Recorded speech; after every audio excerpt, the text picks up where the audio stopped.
Salut à tous, ici Frédéric Morel. Bienvenue sur ma chaîne dédiée à la science et aux découvertes scientifiques. Si vous êtes passionné par l'exploration de notre univers et les avancées scientifiques, pensez à vous abonner. Aujourd'hui, on plonge dans un sujet fascinant qui repousse les limites de notre compréhension. Bonjour Allons-y. à tous et bienvenue sur ma chaîne. Aujourd'hui, je vais vous parler d'une découverte fascinante qui a récemment fait la une des journaux. Une mystérieuse anomalie détectée au CERN.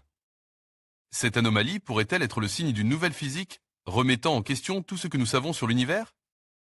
Dans cette vidéo, nous allons explorer les details de cette découverte, les implications qu'elle pourrait avoir pour notre compréhension de la matière et de l'énergie, et ce que cela signifie pour l'avenir de la recherche en physique. Restez avec moi pour plonger dans ce sujet captivant. Plusieurs extensions du modèle standard, comme la Technicolor ou la Compositeness, prévoient l'existence de leptoquarks, des particules capables de changer des quarks en leptons et de provoquer la désintégration du proton. Traqués depuis des décennies, ils sont peut-être responsables de mystérieuses anomalies dans la désintégration de certaines particules. Observé avec le détecteur LHCb au CERN. Le LHC poursuit sa transformation sur un chemin menant à des faisceaux de protons plus intenses. Les collisions par seconde seront alors plus nombreuses, ce qui permettra peut-être d'observer via des réactions de production de particules certains processus rares, pouvant trahir l'existence d'une nouvelle physique. Bien évidemment, le plus intéressant avec le LHC à haute luminosité projetée serait d'enfin observer des particules complètement inédites. Jusqu'à présent, la déception a été grande à cet égard. Certes, plus de 50 nouveaux hadrons ont été mis en évidence dans les événements produits lors des précédents runs du LHC et le CERN a même récemment annoncé avoir obtenu des indications convaincantes en faveur de l'existence de glueballs formés de 3 gluons.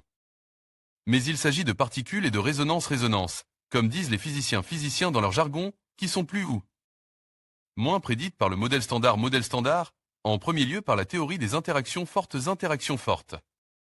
entre les quarks des hadrons-hadrons. Beaucoup pensaient plausible que les détecteurs géants Atlas et CMS nous révèlent enfin de la nouvelle physique avec la détection de particules de matière noire. Mais il se pourrait bien que la prochaine révolution en physique des hautes énergies soit initiée en ce moment par de mystérieuses données qui s'accumulent dans les événements étudiés par un détecteur de taille plus modeste, le LHCb, Large Hadron Collider Beauty. La théorie standard de la physique des particules sépare les particules élémentaires constituant la matière en deux familles, les leptons et les quarks. Chaque famille compte 6 particules, regroupées par paires, génération. Les particules les plus stables, qui sont les plus légères, constituent la première génération, alors que les plus lourdes et moins stables appartiennent à la deuxième et à la troisième génération. Les 6 sortes de leptons sont regroupées en 3 générations, l'électron et le neutrino de l'électron, le muon et le neutrino du mu, et enfin le tau et le neutrino du tau. De même, les 6 sortes de quarks sont regroupées par paires dans chacune de ces générations, le quark U et le quark des formes La. Première génération, puis viennent le quark C et le quark S, et enfin le quark T et le quark B. Daniel Dominguez cerne les quarks beaux et l'énigme de l'antimatière. L'un des objectifs principaux de ce détecteur est d'étudier la physique des particules contenant au moins un quark beau, encore appelé quark B. On désignait ainsi un membre d'une famille de 6 quarks qui porte une quantité conservée, uniquement par la force électromagnétique. Et la force nucléaire forte, analogue à la charge électrique et que l'on appelle la beauté. Les quarks sont reliés dans le modèle standard à une autre interaction fondamentale que l'on appelle la force électrofaible. Elle combine dans un cadre unifié la théorie de la force électromagnétique et la théorie de la force nucléaire faible, force nucléaire faible, responsable de la radioactivité bêta-bêta, et qui intervient également dans les réactions faisant briller le soleil-soleil. La théorie électrofaible fait intervenir l'existence de nouveaux bosons qui sont des cousins des photons. Photons et que l'on appelle les bosons W et Z. Elle relie les particules que sont les leptons, comme les neutrinos et les électrons, et qui forment eux aussi une famille de 6 particules. Le modèle standard prédit des réactions de conversion et des annihilations des quarks en des autres quarks via des émissions. Émissions de bosons W, Z et de photons. Les réactions avec des hadrons contenant des quarks beaux sont intéressantes parce qu'elles sont en rapport avec ce que l'on appelle la violation de la symétrie CP, laquelle permet de penser à des solutions à l'énigme de l'antimatière cosmologique. Il s'agit d'une piste pour essayer de comprendre pourquoi le Big Bang semble n'avoir l'aise que de la matière et pas un mélange de matière et des antimatières à parts égales, comme la physique connue l'implique. Découvrez une présentation de la collaboration LHCb au CERN dans cette vidéo. Pour obtenir une traduction en français assez fidèle, cliquez sur le rectangle avec 2 barres horizontales en bas à droite. Les sous-titres en français devraient alors apparaître. CERN, YouTube, une violation de l'universalité d'une force? Mais, aujourd'hui, comme les physiciens de la collaboration LHCb le font savoir via un article en accès libre sur ARXIV, c'est une violation de l'universalité leptonique qui semble pointer le bout de son nez dans la désintégration de certains mesons contenant des quarks BO. Selon le modèle standard, des particules avec un quark B devraient se désintégrer avec la même probabilité en électrons, en muon-muon. Ou en tauon, enfin presque, ces leptons n'ayant pas les mêmes masses, ce qui influe un peu sur les taux de désintégration. On décrit ce phénomène comme une illustration de ce que l'on appelle donc l'universalité leptonique, qui exprime que le modèle électrofaible de Glashow-Salam-Weinberg, du nom de ses découvreurs, traite les leptons sur un pied d'égalité, à leur différence de masse près. Ce qui est un peu l'analogue de la loi de la gravitation universelle qui est censée être la même pour toutes les particules. Dans le cas qui intrigue les physiciens du LHCb, on a des mesons B qui peuvent se désintégrer selon 2 canaux, comme on dit, en donnant à chaque fois un meson K+, mais également une paire d'un type de lepton. On parle de saveur comme pour les 6 différents quarks et de son antiparticule, par exemple donc un muon à charge positive et négative, K+, et plus. Ou une paire positron-électron, K+, et E+E. Ces désintégrations, impliquant la transformation d'un quark de beauté en un quark étrange, B-angst, S, sont extrêmement rares, se produisant à un taux de seulement une désintégration du meson B+, sur 2 millions.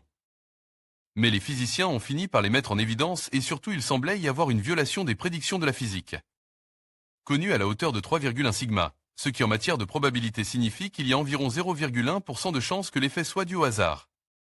Mais, si faible que soit ce nombre, qui pourrait nous faire croire que l'on peut parler de découverte, il trompe notre intuition du hasard et, en fait, il est relativement fréquent d'avoir des résultats d'expérience qui semblent ne pas pouvoir être le reflet d'un bruit dans les mesures. Il faudrait atteindre 5 sigma pour que les chercheurs annoncent le début d'une révolution. Supposons que l'effet soit bien réel, comme on le découvrira peut-être dans les années à venir. Peut-on déjà l'expliquer avec de la nouvelle physique? Des diagrammes de Feynman associés à des calculs en théorie quantique des champs décrivant comme un meson B+ compose d'un quark U et d'un antiquark BO peut se désintégrer en différents canaux leptoniques, lepton plus son antilepton, accompagnant la production d'un meson K+.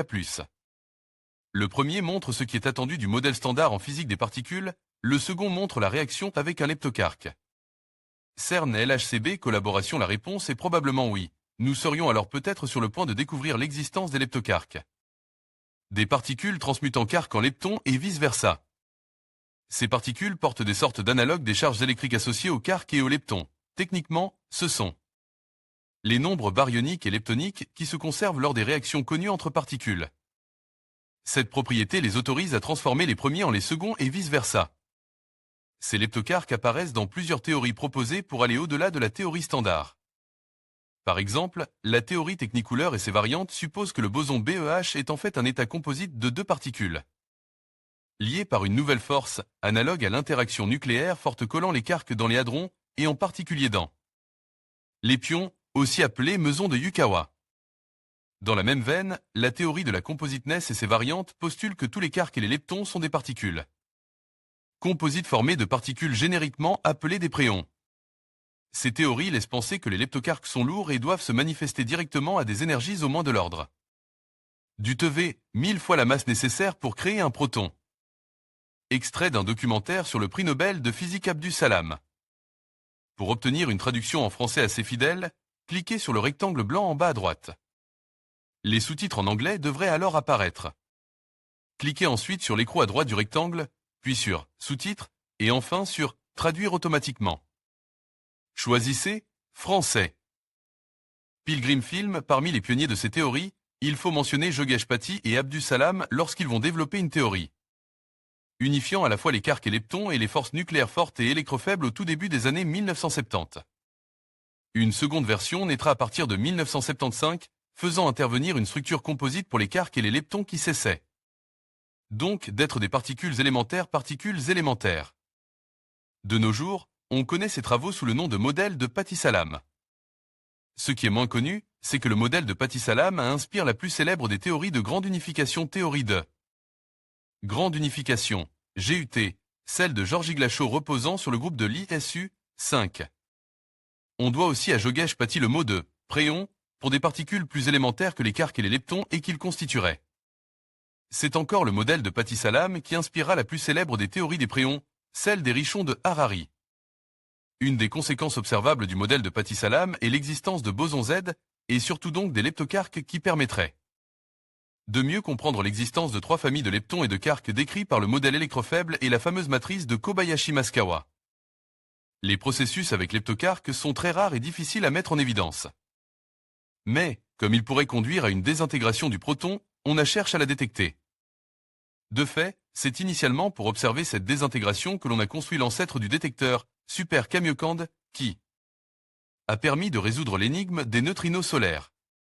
Croisons les doigts pour LHCb et mentionnons aussi, pour terminer, que le modèle de Paty-Salam peut aussi découler d'une théorie ambitieuse, basée sur la géométrie non commutative d'Alain Kohn, mais c'est une autre histoire. Partez pour un voyage à 100 mètres sous terre pour admirer un détecteur de physique des particules grandeur nature. Ce documentaire propose une visite de l'expérience LHCb au CERN accompagnée des explications des experts du domaine. LHCb expériment LHCb et CMS combinent leurs forces pour chasser une nouvelle physique. Article de Laurent Sacco. Laurent Sacco publie le 17 mai 2015. Il a fallu 2 ans pour préparer la seconde campagne de prise de données au LHC. Mais entre-temps, les physiciens ont continué à analyser celles collectées au début des années 2010. En combinant les résultats, les membres des collaborations CMS et LHCb annoncent avoir découvert une désintégration très rare de mésons. Elle pourrait aider à découvrir une nouvelle physique. Dans la nuit du 9 au 10 avril 2015, au CERN, un faisceau de protons a battu le record d'énergie jamais atteint par un accélérateur de particules sur Terre. Mais les protons à 6,5 TeV contenus dans ce faisceau et ceux qui ont circulé ultérieurement aux mêmes énergies ne sont pas encore entrés en collision. Ils n'ont donc pas servi à pénétrer dans un nouveau territoire de la connaissance où se cachent peut-être des signes d'une nouvelle physique au-delà du modèle standard. Ceux qui sont entrés en collision avec des énergies de 0,9 TeV le 5 mai 2015 n'ont pas non plus permis de tenter de lever le voile sur les mystères de la matière noire et de l'antimatière, car ils avaient des énergies inférieures à ceux des protons utilisés dans la précédente campagne de prise de données du LHC qui avait conduit à la découverte du boson de Brangler-Higgs. Le second run du LHC, comme l'appellent les chercheurs du CERN, ne devrait cependant pas tarder à commencer avec des collisions inédites à 13 TeV. Mais il ne faudrait pas croire que tout le potentiel des découvertes possibles avec les données collectées lors du précédent run a été épuisé. En témoigne d'ailleurs un article publié dans Nature par des membres des collaborations CMS et LHCb. On peut le trouver en accès libre sur ARXIV.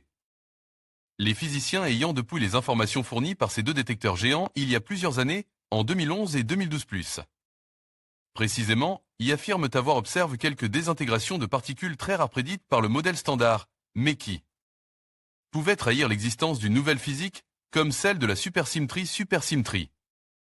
Dans le cas présent, les chercheurs se sont intéressés au mode de désintégration de certains mesons B qui en possèdent plusieurs chacun. Rappelons que les mesons sont forme d'un quark et d'un antiquark. À l'origine du nom des mesons B, on trouve celui de l'un de ces quarks qui fait partie des 6 saveurs de quark connus, en l'occurrence un quark B appelé encore quark Bo. Les désintégrations des mesons B sont surtout étudiées expérimentalement par des membres de la collaboration LHCb spécifiquement destinée à l'étude de la violation CP. À travers la violation CP, on espère en particulier trouver des réponses pour résoudre l'énigme de l'antimatière cosmologique. Le méson qui a fourni le signal le plus clair dans les détecteurs CMS et LHCb est un méson B0S.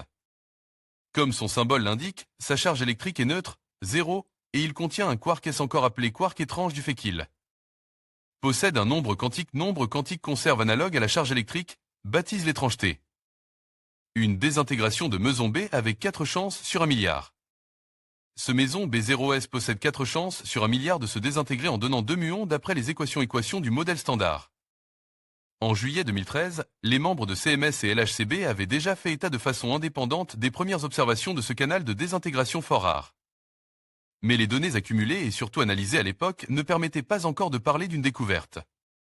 En termes techniques, dans le jargon des physiciens, le signal observe se détacher du bruit de fond des collisions avec un écart inférieur à 5 sigma, le seuil à atteindre pour parler d'une découverte et pas seulement d'une observation. Il pouvait donc s'agir d'un simple hasard, une fluctuation statistique, du bruit mimant en quelque sorte quelques notes de musique. Dans chacun des détecteurs.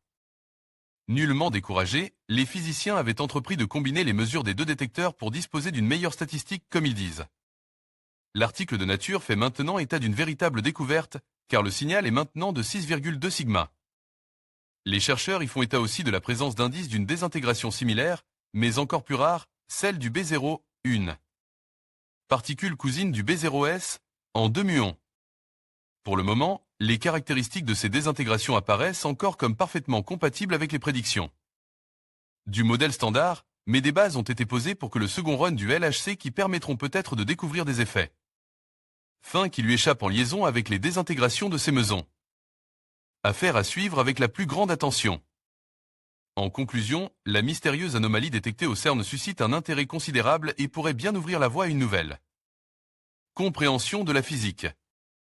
Alors que les scientifiques continuent d'analyser ces données intrigantes, il est essentiel de rester curieux et ouvert aux possibilités que cette découverte pourrait offrir. La quête de la connaissance et de la vérité sur les lois fondamentales de l'univers est un voyage passionnant, et nous sommes à l'aube de potentiels bouleversements dans notre compréhension de la matière et de l'énergie. Restez connectés pour suivre les avancées de cette recherche fascinante.